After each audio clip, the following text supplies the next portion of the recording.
भगवान शिव ने पार्वती जी की मगरमच्छ बनकर क्यों ली परीक्षा। भगवान भोलेनाथ को इस समस्त सृष्टि का रचयिता माना जाता है। उनका आदि है ना ही अंत है। भगवान शिव का विवाह पार्वती जी के साथ हुआ था। इस विवाह के लिए पार्वती जी को सैकड़ों वर्षों तक कठोर तपस्या करनी पड़ी थी। तब के बाद एक वक्त ऐसा भी आया था जब पार्वती जी को भगवान शिव की परीक्षा का सामना करना पड़ा था।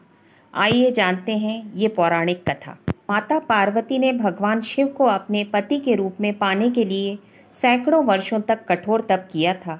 उनकी तपस्या को देखकर देवताओं ने शिवजी से देवी पार्वती की मनोकामना पूरी करने की प्रार्थना की थी। इसके बाद भोलेनाथ ने सप्त ऋषियों को पार्वती जी की परीक्षा लेने के लिए भेजा। इस परीक्षा के दौरान सप्त ऋषियों ने शिव जी के ढेरों अवगुणों को बताते हुए माता पार्वती से शिव जी से विवाह न करने को कहा, लेकिन पार्वती जी अपने निर्णय से टस से मस नहीं हुई। इस पर खुद भोलेनाथ ने माता पार्वती की परीक्षा लेने का निर्णय लिया। माता पार्वती के तप से प्रसन्न होकर शंकर जी उनके सामने प्रकट हुए और उन्हें वरदान देकर अंतर्ध्यान हो गए। कुछ क्षणों के बाद ही एक मगरमच्छ ने एक लड़के को पकड़ लिया और लड़का मदद के लिए पुकारने लगा। बच्चे की आवाज़ सुनकर पार्वती जी नदी किनारे पहुंची और उनका मन द्रवित हो गया। इसी बीच लड़के ने माता पार्वती को देखकर कहा कि मेरी ना माँ है, ना बाप, ना कोई मित्र ही है। माता, आप ही मेरी रक्षा करें। इस पर पार्वती जी ने मगरमच्छ से कहा कि ग्राह, इस लड़के को छोड़ दे।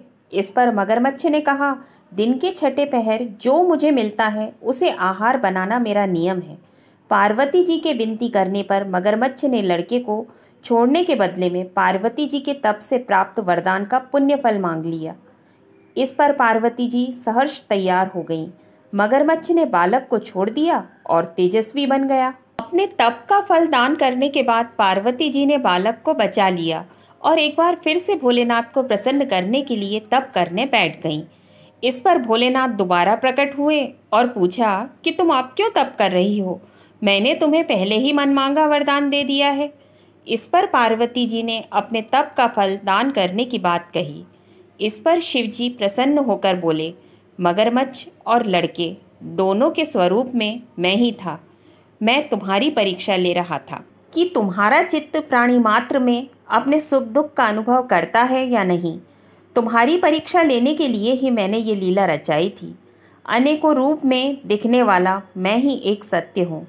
अनेक शरीरों में नजर आने वाला मैं निर्विकार हूँ। इस तरह पार्वती जी शिव जी की परीक्षा में उत्तीर्ण हुई और उनकी अर्धांगिनी बनी। Hare Krishna. Thanks for watching. Please like, share and subscribe my channel. स्टो हरि। हरे कृष्णा।